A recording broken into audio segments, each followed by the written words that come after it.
The steady beep of the heart monitor was the first thing I heard when I opened my eyes. White ceiling, antiseptic smell, scratchy sheets, definitely a hospital room. But something felt wrong. The room was empty. No flowers, no cards, no worried family members dozing in uncomfortable chairs. My name is Alice, and I was about to discover just how alone I really was. "Oh, good. You're awake," a nurse said, bustling in to check my vitals. "You gave everyone quite a scare with that pneumonia. You've been out for nearly a week." "Has my sister Elisa been here?" I asked, my voice raspy from disuse. "Or my parents." The nurse's smile faltered slightly.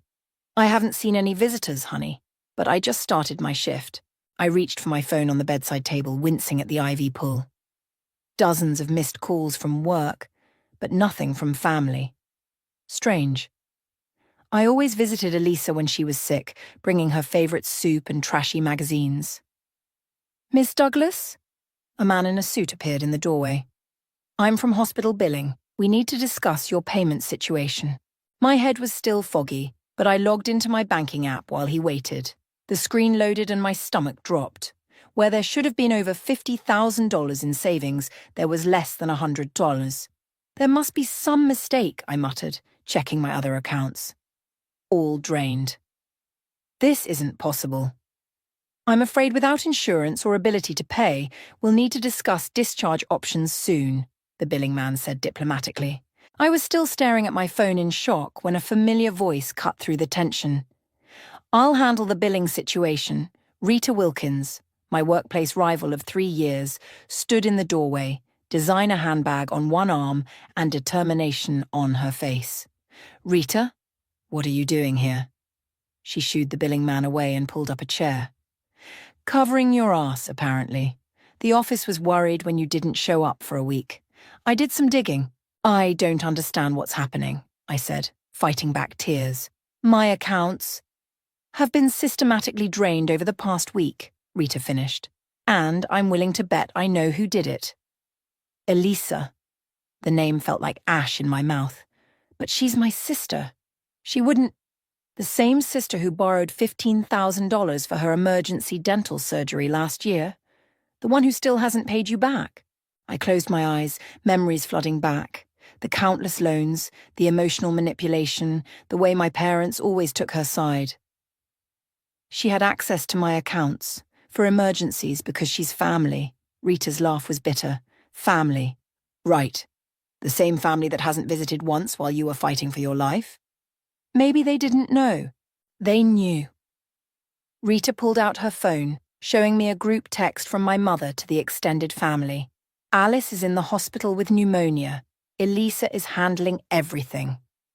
The betrayal hit like a physical blow.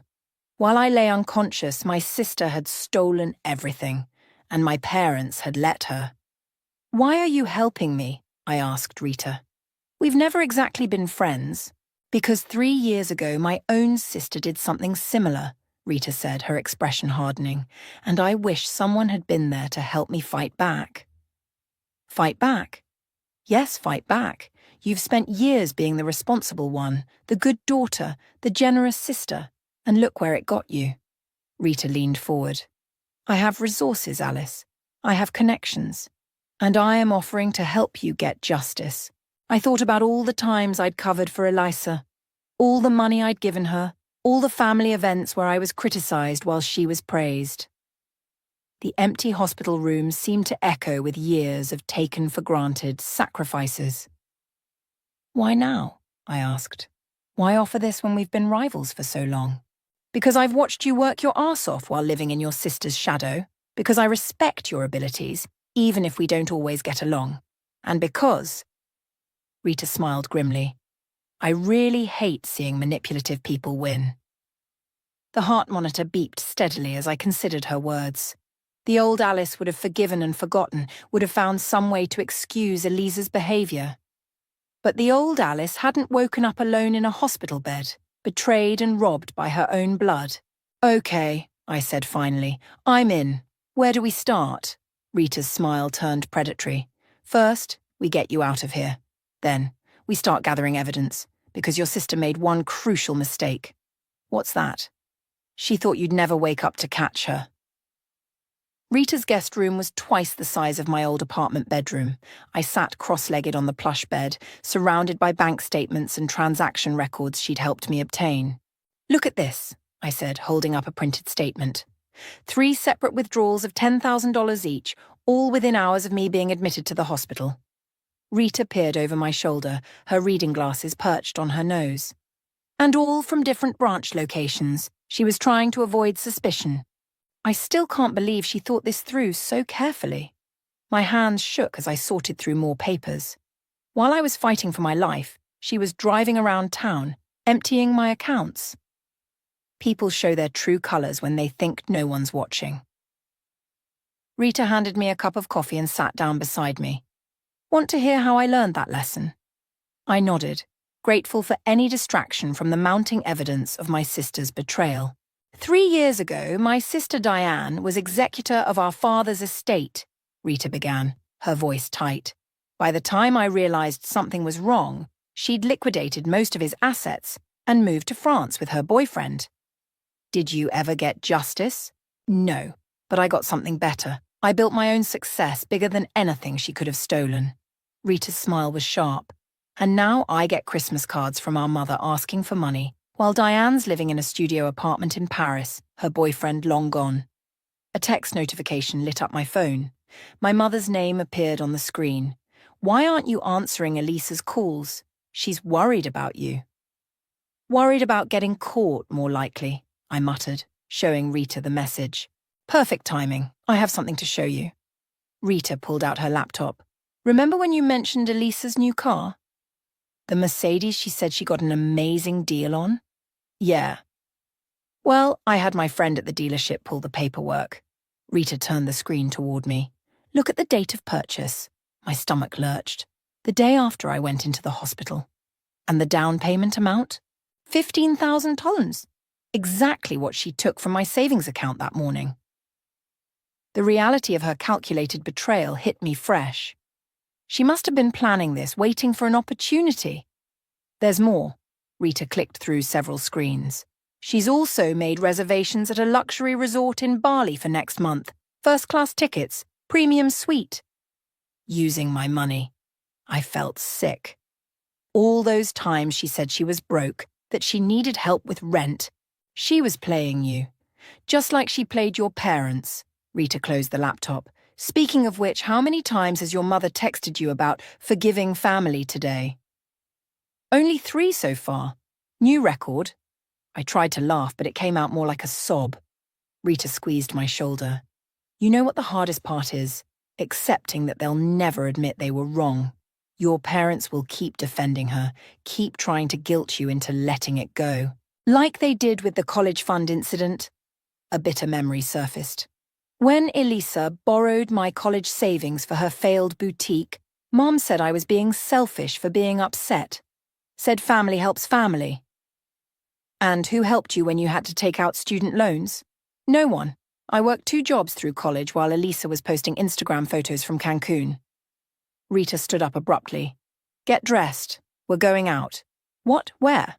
"To meet someone who can help us build an airtight case against your sister, because this isn't just about the money anymore, is it?"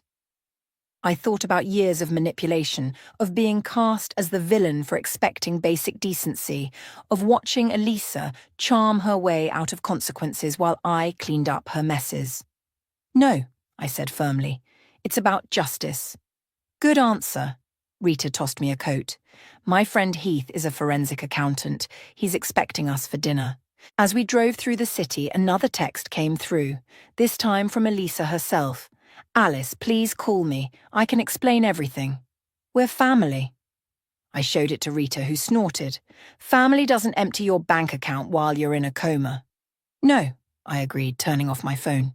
"They don't." Rita pulled into the parking lot of an upscale restaurant. "Ready to start fighting back?" I thought about the Mercedes my sister was driving, bought with my stolen money. About the luxury vacation she was planning while I rebuilt my life from scratch. About our parents, who would rather believe her lies than face the truth about their golden child. "More than ready," I said, stepping out of the car. "It's time Elisa learned that karma doesn't care about family ties." Heath was nothing like I expected. Instead of a stuffy accountant in a suit, he was a tattooed man with kind eyes and a disarming smile. He listened intently as Rita and I laid out the situation over appetizers. "Your sister's clever, but not as clever as she thinks," Heath said, spreading documents across the table. "See these transactions? She tried to make them look like regular withdrawals, but there's a pattern." "What kind of pattern?" I leaned forward, studying the papers. She withdrew just under $10,000 each time to avoid triggering bank reporting requirements. Classic amateur move. He circled several entries, but she got sloppy with the timing. All these transactions happened within 48 hours. Rita nodded. "That's called structuring. It's illegal." "Very illegal," Heath confirmed. "And I found something else interesting." He pulled up a website on his tablet. "Your sister's been running a side business, selling luxury goods online. Want to guess where the inventory comes from?" My blood ran cold as I recognized several items in the photos. "Those are my things. My designer bags, my jewelry." I stopped at a familiar image. "That's Mom's anniversary ring, the one she claimed she lost last year." "Elisa's been selling family heirlooms?" Rita's eyebrows shot up. "Along with quite a few counterfeits," Heath added. "Which is another federal offense." My phone buzzed. A text from Carson, my ex. "We need to talk. It's about Eliza." "Carson?" Rita read over my shoulder. "Isn't he the one who broke up with you right after Eliza started working at his company?" "Yeah, that was weird timing." I frowned at the message. He never gave me a real explanation. "Reply," Heath suggested. "He might have useful information." I typed quickly, "When and where?" The response came immediately. "Tomorrow, 10 a.m., Capital Coffee, come alone." "It could be a trap," Rita warned. "Elisa might have put him up to this. Or he might know something important." I showed them another text from Carson. "Bring a USB drive." Heath whistled low. "Definitely sounds like he's got dirt." "I'll go," I decided. "But I want you both nearby, just in case." "Smart girl." Rita raised her wine glass. "Now, let's talk about phase 2 of our plan." Heath pulled out more papers. "I've documented every illegal transaction, every fraudulent sale. But we need to be strategic about how we use this information." "What do you mean?" "Your sister's got your parents wrapped around her finger," he explained. "If we move too fast, they'll help her cover it up. We need to build an undeniable case." "And then?" I asked. "Then we hit her with everything at once. No time to spin stories, no chance to manipulate the narrative." Rita's smile was wolfish. "We take away what she values most, her image." My phone lit up again. My mother this time. "Eliza's crying, 'How can you be so cruel? She's your sister.'" I showed the message to Rita and Heath. "See what I'm dealing with." "Classic enabler behavior," Heath said. "They've built their whole reality around Elisa being the victim. When you threaten that narrative, they attack me instead of facing the truth," I finished. "Which is exactly why this has to be handled carefully," Rita insisted. "We need to—" She was cut off by another text notification. This one made my heart stop. "I know what you're planning," Elisa had written. "Back off now, or I'll tell Mom and Dad what really happened the night of your graduation." Rita caught my expression. "What is it?" "She's threatening me." I handed her the phone, my hands shaking. "But she's bluffing. Nothing happened at graduation." "Doesn't matter if it's true," Heath said grimly. "She's showing her hand. She's scared." "Good," Rita declared. "Scared people make mistakes. And we'll be ready when she does." I stared at my sister's threat, feeling something shift inside me. The old fear was still there, but now it was overshadowed by determination. "You know what?" I said, picking up my phone. "I'm done being manipulated." I typed quickly, "Go ahead, tell them whatever you want. I'm done protecting your lies." "That's my girl," Rita said proudly. "Now, about tomorrow's meeting with Carson. As Heath and Rita planned security measures for the coffee shop meeting, I felt stronger than I had in weeks. Elisa had always used my fear of conflict against me, counted on me backing down to keep the peace. But she'd never faced this version of me, the one who had nothing left to lose. My phone buzzed one final time that night. Elisa again. You'll regret this. I smiled and turned off my phone. For the first time in my life, I wasn't afraid of my sister's threats. Tomorrow would bring new revelations, but tonight, I finally felt in control. Ready for dessert? Heath asked, waving down the waiter. Ready for everything, I replied, and I meant it. Capital Coffee was busy when I arrived, exactly at 10 a.m. I spotted Carson immediately, hunched over his laptop in a corner booth. He looked different, tired, guilty. Rita and Heath were positioned at separate tables, pretending to work while watching my back. Hey, I said, sliding into the seat across from him. Carson jumped slightly. Alice, you came. He glanced around nervously. Did anyone follow you? Why would someone follow me? He leaned forward, voice low. Because your sister's been watching me ever since she found out I was gathering evidence. Evidence of what exactly? Carson pulled out a USB drive. Everything. The blackmail, the theft, the fake investment schemes. She's been doing this for years, Alice. Not just to you. My hand shook slightly as I took the drive. Why are you helping me now? Why not when we were together? Because I was a coward. He ran a hand through his disheveled hair.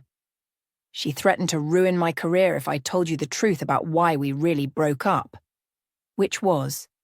She came to my office the day before I ended things, showed me doctored photos that made it look like I was embezzling company funds, said she'd send them to the board unless I broke up with you and gave her a job. I felt the blood drain from my face. She blackmailed you into breaking my heart and into promoting her 6 months later. His laugh was hollow. But I've been keeping records. Every threat, every scheme, it's all on that drive. A shadow fell across our table. My sister stood there, designer purse clutched tight, face twisted with rage. Well, well, Elisa said, her voice dripping venom. Having a cozy little chat. How did you, Carson started. Find you? She smiled coldly. I put a tracker on your car weeks ago, darling. Paranoid, I know, but look how right I was. I stood up slowly. You're done, Elisa. We have proof of everything. Do you? She pulled out her phone. Because I have proof too. Like this video of Carson accepting bribes last year. Anonymous tip to the SEC would end his career instantly. That video's fake, Carson protested, but his voice wavered. Want to risk finding out? Elisa's smile widened. And Alice, dear sister, remember Dad's heart condition. Imagine how he'd react to learning his beloved daughter has been plotting against family. Using Dad's health to manipulate me? That's low, even for you. I'm protecting our family, she hissed. Something you clearly don't care about anymore. Protecting family? Rita's voice cut through the tension as she approached our table. Is that what you call stealing from your sister while she was dying? Elisa's composure cracked slightly. Stay out of this. You don't know anything. Actually, Heath said, joining us with his tablet, we know everything, including your little counterfeit operation. FBI takes that pretty seriously. You're bluffing, Elisa said, but uncertainty crept into her voice. I pulled out my phone playing a recording, Elisa's own voice bragging about how she'd drained my accounts while I was unconscious. Remember that drunk call you made to your friend last week? I asked quietly. Bragging about how clever you were? She sent me the recording this morning. Turns out not everyone admires your schemes. Elisa's face went white. That's inadmissible.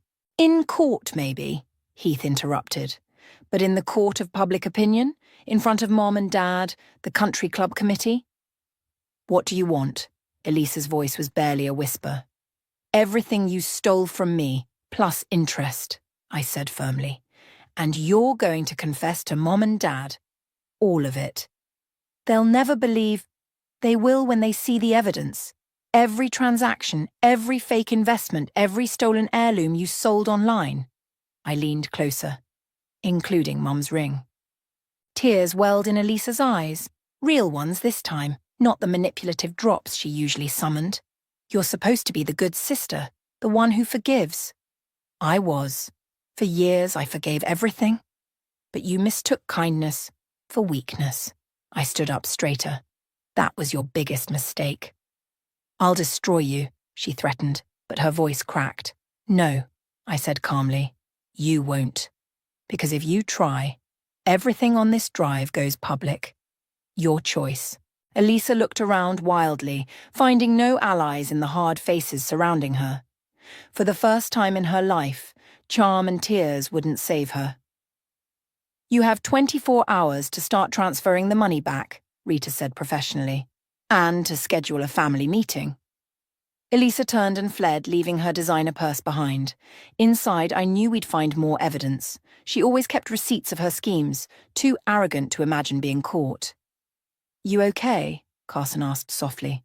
I looked at the USB drive in my hand, at Rita and Heath standing guard, at the empty space where my sister had stood. "No," I admitted.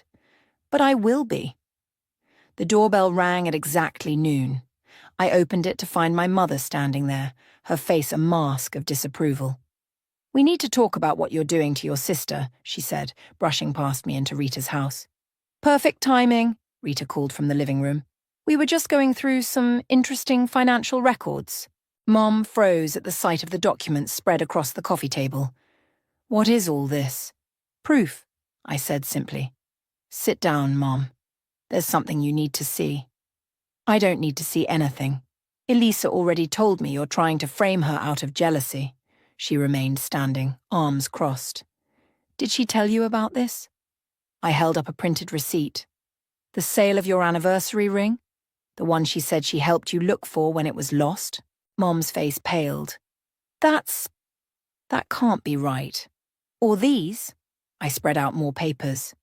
Bank transfers from my accounts while I was in the hospital, security footage of her using my cards at different branches, the Mercedes she bought with my money the day after I was admitted. "She said you gave her permission." "While I was in a coma?" My voice cracked. "Really, Mom?" Rita stepped forward, tablet in hand. "Mrs. Blake, I understand this is difficult, but please look at these documents. Your daughter Elisa has been systematically stealing from both Alice and you for years." "No," Mom shook her head. "There must be some explanation." "There is," Heath said, entering from the kitchen. "Your younger daughter is a con artist who counted on family loyalty to cover her tracks." "Who are you people?" Mom demanded. "Alice, what have you done?" "What I should have done years ago, gotten proof." I pulled up the audio recording from the coffee shop confrontation. Elisa's voice filled the room, threatening Carson, admitting to her schemes. Mom sank onto the couch, her hands trembling. "That's not my Elisa, she wouldn't—" "But she did," Rita said gently. "And there's more." For the next hour, we showed her everything. The fake investment schemes, the stolen heirlooms, the counterfeit operation. With each revelation, my mother seemed to age years. "Why?" she finally whispered. "We gave her everything." "That was the problem," I said quietly. "You gave her everything, including permission to take from me." "We never—" "You did. Every time you dismissed my concerns. Every time you said, 'That's just how she is,' or 'family helps family.' Every time you made me feel guilty for having boundaries." My phone buzzed. A text from Elisa. "Mom's not answering her phone. What lies are you telling her?" "No lies needed," I muttered, showing Mom the message. "The truth is damning enough." Mom stared at her own phone as it lit up with another text from Elisa. Her hands shook as she read it. "She's threatening to tell your father I knew about some of the missing jewelry," Mom said, voice hollow. "She's blackmailing me now." "Welcome to my world," I said, but without satisfaction. It hurt to see my mother's illusions shatter even if they needed to. "What do we do?" Mom looked up, suddenly seeming small and lost. "First, you stop enabling her," Rita said firmly. "No more excuses, no more cover-ups. Then," Heath added, "you help us recover what she's stolen, starting with Alice's money." "Your father," Mom started. "Needs to know the truth," I finished. "All of it. It'll break his heart. Elisa already broke it. He just doesn't know yet." Mom's phone rang, Elisa's face lighting up the screen. We all watched as Mom's finger hovered over the answer button. "Your choice, Mom," I said softly. "Keep protecting her lies, or stand with the truth. Mom took a deep breath and declined the call. Then, with shaking fingers, she typed out a message. I've seen the evidence. No more lies, Elisa. Seconds later, Elisa's response appeared. They're turning you against me. I'm your daughter. So am I said quietly. You just forgot that for a while. Mom started crying, silent tears rolling down her cheeks. I'm so sorry, Alice. I should have seen it. Should have protected you too. It's not too late, Rita said, handing Mom a tissue. But what happens next depends on you. Elisa needs help, Mom admitted. Real help, not more enabling. And consequences, Heath added. The legal kind. Mom nodded slowly, straightening her shoulders. When should we tell your father? Tonight, I said, before Elisa can spin more lies. He'll be home at 6, Mom said, standing up. I'll text you when he's ready. As she left, she hugged me for the first time since my hospital stay. I failed you, she whispered, but I won't fail you again.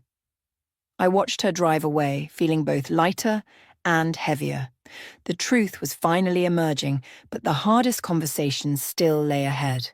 Ready for round 2? Rita asked. Ready or not, I replied. It's time. Dad's study had always been Elisa's territory.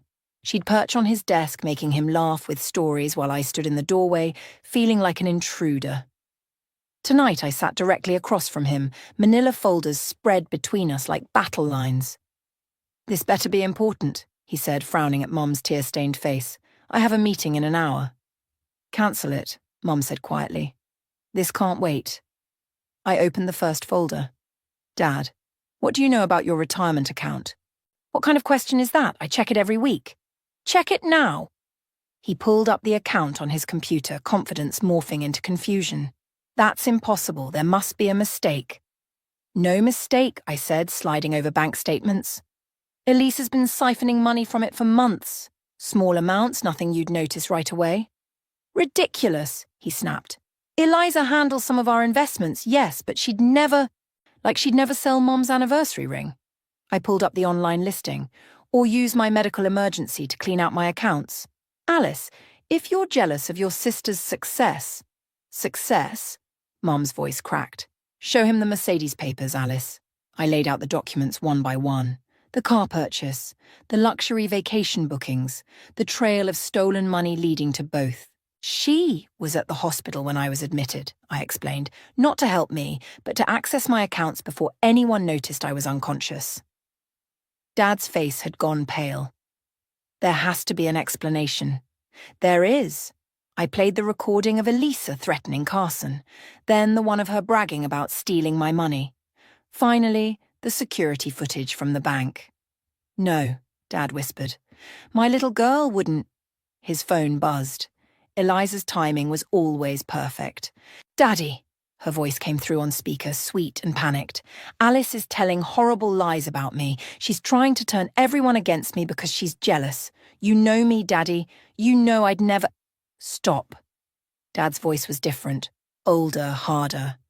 Are you in your new Mercedes right now, Princess? A pause. Yes, but... The one you bought the day after your sister went into the hospital? I can explain. With her money? His hands were shaking. While she was fighting for her life? Daddy, please. Come home. Now. He ended the call.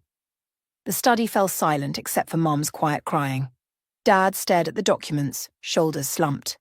How long? He finally asked. Years, Mom admitted. I suspected sometimes, but I didn't want to see it. She has a storage unit, I added quietly. Full of things she's stolen from both of you, including Dad's vintage watch collection that supposedly got lost in the move. Dad's head snapped up. The ones from my father? I nodded. She's been selling them piece by piece. His face crumpled. Those watches were supposed to be family heirlooms, passed down through generations. I enabled this, he said, voice rough. Every time I dismissed your concerns, every time I gave her money to invest, every time I chose not to question her explanations. A car door slammed outside. Heels clicked on the pathway. She's here, Mom whispered. Good. Dad straightened up, looking older than I'd ever seen him. It's time she faced what she's done. The front door opened. "Daddy?" Elisa's voice called out, sugary sweet. "What's going on?" "In here," Dad called back. She appeared in the doorway, designer outfit perfect, eyes already brimming with fake tears. Then she saw the documents on the desk. The tears vanished. "Whatever Alice told you." "Sit down." Dad's voice was steel. "But Daddy..." "Sit down." She sat, mask slipping as she realized her usual tactics wouldn't work. "The police are on their way," I said quietly. "You wouldn't dare," she hissed. "We're family." "Family doesn't steal from family," Dad said. "Family doesn't exploit medical emergencies to commit fraud. Family doesn't sell their grandfather's watches for profit." Elisa's face went white. "The watches. Everything, Elisa. We know everything." She turned to Mom, desperate. "Mommy, please." "No more," Mom cut her off. "No more manipulation. No more lies." Red and blue lights flashed through the study window. Elisa jumped up, but Dad's voice stopped her. "Run and it gets worse," he warned. "Stay, cooperate, and we might be able to help you." "Help me?" She laughed hysterically. "I don't need help. I need you all to mind your own business." The doorbell rang. Mom went to answer it. "One last chance," I said to my sister. "Tell the truth. Take responsibility." Elisa's face twisted with rage. "You'll regret this. All of you." "No," Dad said sadly, watching officers enter the study. "I already regret not seeing the truth sooner." As they led Elisa away, her threats echoing through the house, I finally felt the weight of years of deception lifting. The truth hurt, but lies had hurt more. The courthouse corridor felt endless as we waited for Eliza's hearing to begin. Rita sat beside me, reviewing last-minute documents, while Heath paced nervously. My parents sat across from us, looking shell-shocked and aged. "She's refusing the plea deal," Rita murmured, checking her phone. "Her lawyer's trying to talk sense into her, but she still thinks she can charm her way out of this," I finished. The courtroom doors opened. Carson emerged, looking drained after giving his testimony about the blackmail. "She didn't even look at me," he said, dropping into a chair. "Just sat there smirking like this is all some game." "Because it always has been to her," Mom said quietly. "We taught her that there were no consequences." A court officer appeared. "They're ready for you, Ms. Douglas." Inside the courtroom, Elisa sat at the defendant's table in an expensive white suit, playing the innocent victim perfectly. Her mask slipped when she saw all of us file in together, replaced by a flash of rage. "The court calls Alice Douglas to the stand." Walking to the witness box, I felt Elisa's glare burning into me. I'd practiced this moment with Rita for weeks, but nothing prepared me for facing my sister directly. "Ms. Douglas," the prosecutor began, "please tell the court about the events following your hospitalization." I described waking up alone, discovering my accounts drained, the systematic theft that had occurred while I was unconscious. With each detail, I watched my sister's perfect facade crack further. "And the defendant is your sister?" the prosecutor confirmed. "Yes." "Had she shown similar behavior before?" "Objection," Elisa's lawyer called out. "I'll rephrase," the prosecutor said smoothly. "Had the defendant previously taken money from you?" "Many times. Always with promises to pay it back. Always with emotional manipulation when I asked about repayment." "And your parents?" "She stole from them too. Family heirlooms, retirement funds, anything she could access." Elisa's lawyer began his cross-examination, trying to paint me as the jealous sister, but the evidence was too solid. Bank records don't lie.